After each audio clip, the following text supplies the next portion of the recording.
Praise the Lord. இயேசுவின் ரத்தம் ஜெயம். தினமும் இயேசு நிகழ்ச்சிக்கு உங்களை கர்த்தராகிய இயேசு கிறிஸ்துவின் நாமத்தில் வரவேற்கிறேன். செய்தியின் தலைப்பு உங்கள் விசுவாச அளவின்படியே ஆகும். ஆதார வசனம் 1 17வது அதிகாரம் 17வது வசனம் மற்றும் 25வது வசனம். தேவனான கர்த்தராயிருக்கிற நீர் உமது அடியானுடைய வீட்டை குறித்து வெகு தூரமாயிருக்கும் காலத்து செய்தி யாவும் சொல்லி என்னை மகா மேன்மையான சந்ததியின் மனுஷனாக பார்த்தீர். 25வது வசனம். உனக்கு வீடு கட்டுவேன் என்று என் தேவனாகிய நீர் உமது அடியான் செவி கேட்க வெளிப்படுத்தினீர். ஆகையால் உமக்கு முன்பாக விண்ணப்பம் பண்ண உமது அடியானுக்கு மன தைரியம் கிடைத்தது. வாக்குத்தத்தத்தின் மக்களே, மேற்கண்ட வசனமும் இதன் மூலம் ஆவியானவர் நம்மோடு இடைபடுதலையும் தெளிவாக அறிந்து கொள்ள வேண்டுமானால் 17வது அதிகாரத்தை வாசிப்பது நலம், ஆசீர்வாதம். இப்பொழுது தாவீது பக்காவாக செட்டில் ஆகிவிட்டான்.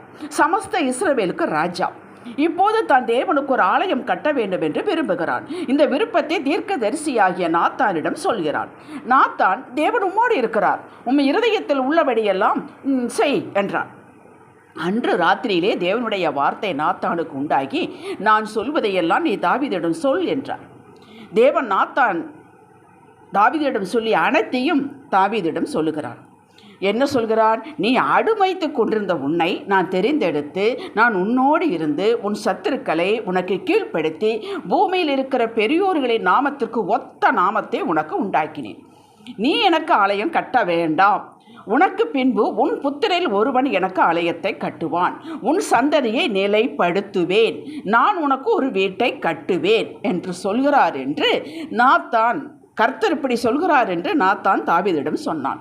தாவீது அப்படி கப்பென்று அந்த வசனங்களை பிடித்து கொண்டான். பாருங்கள், சந்ததி என்பது இனிமேல் வரக்கூடியது, வெகு தூரத்து காரியம் செய்தி. அதை இப்பவே வெளிப்படுத்தினீரே என்று அகம் மகிழ்ந்து நன்றி சொல்கிறான். இவைகளெல்லாம் நடந்து விட்டதாகவே ஒன்று துதிக்கிறான், ஸ்தோத்திரிக்கிறான். பாருங்கள், அதற்குத்தான் 17வது அதிகாரத்தை வாசியுங்கள் என்று சொன்னேன். விசுவாசம் எப்படி வருகிறது? எப்படி இதை சம்பாதிப்பது?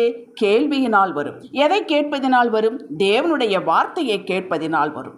வேதத்துள்ள சாட்சிகளை படிப்பதினால் வரும். நமக்கு இப்படியே நடக்கும் என்று உள்ளத்தில் வைத்து அந்த காணாத ஆசீர்வாதங்களை மனக்கண்ணில் வைத்து கட்டி அணைத்து அப்படியே நடந்து விட்டதாக எண்ணி எண்ணி தாவீது நன்றி செலுத்தினது போல நாமும் நன்றி செலுத்த வேண்டும்.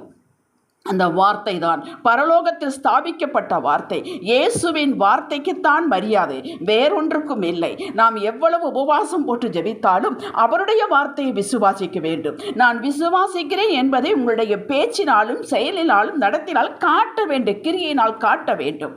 அப்படியே உங்களுக்கு நடக்கும். அன்று நாத்தான் மூலம் தாவீதுக்கு வார்த்தை கிடைத்தவுடன் தாவீது அகமகிழ்ந்தான். அன்றே நடந்ததா?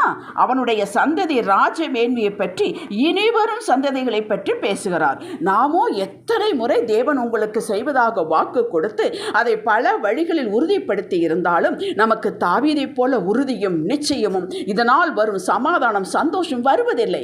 காரணம், தேவ வார்த்தையை தேவனுடைய வாயிலிருந்து புறப்பட்ட வார்த்தையாக நாம் எண்ணுவதில்லை. அது நமக்கே கிடைத்த வார்த்தை என்பதை ஏற்றுக்கொள்வதில்லை.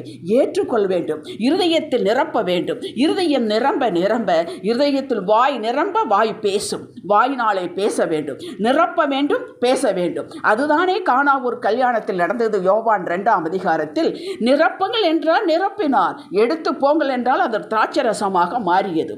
ஆண்டவருடைய வார்த்தையை நிரப்புங்கள், எடுத்து வாக்கு தத்தங்களை நிரப்புங்கள், சுகம் வேண்டிய வாக்கு தத்தங்களை நிரப்புங்கள். அது பைபிளில் யாருக்கோ சொல்லப்பட்டது என்று விட்டுவிட்டீர்களானால் யாருக்கோ தான்.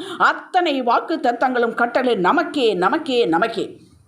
பைபிளில் இருக்கிற வசனம் என்ற கண்ணோட்டத்தில் பார்த்தால் அது பைபிளிலேயே தங்கிவிடும். யாரெல்லாம் இதை இன்று இப்போது தேவனுடைய வாயிலிருந்து புறப்பட்டு என்னை நோக்கி வந்தது, நான் அதை இறுக பற்றி கொள்வேன், இது தேவன் சொன்னதால் அது அப்படியே நிறைவேறும், நான் அடைவேன் என்ற நிச்சயத்தோடு ஆர்வத்தோடு கேட்கிறீர்களோ அவர்களுக்கு அப்படியே அது வந்து வாய்க்கும். நான் இதை விசுவாசிக்கிறேன். தேவன் சொன்னால் சொன்னது, நான் மறுபேச்சு கிடையாது. அவர் சொன்னது சொன்னதே.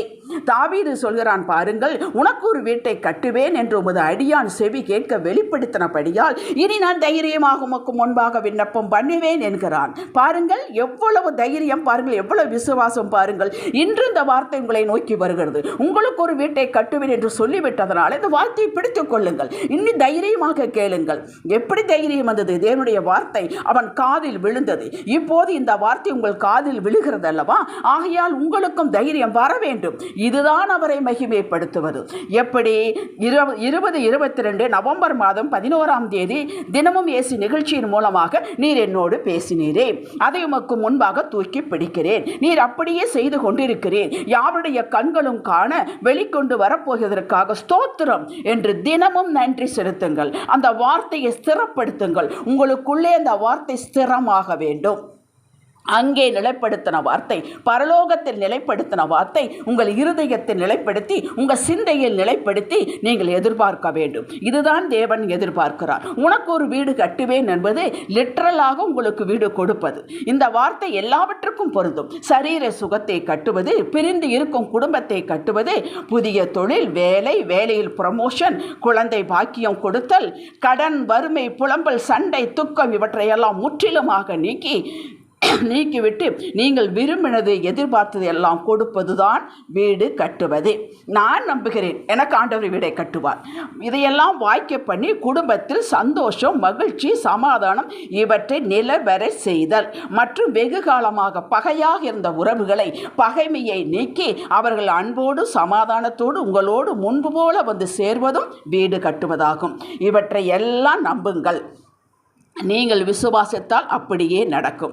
தேவன் வேதத்தில் உன் விசுவாசத்தின்படி ஆக கடவுது, உன் விசுவாசம் உன்னை ரட்சித்தது என்றுதான் சொன்னாரே தவிர என் வல்லமையின்படி நடந்தது என்று சொல்லவே இல்லை. அவர் வல்லமையை பூரணர். அவர் வல்லமையை சொல்லவே வேண்டியதில்லை. யாரும் அதுக்கு என்டோஸ் பண்ண வேண்டிய அவசியமே இல்லை.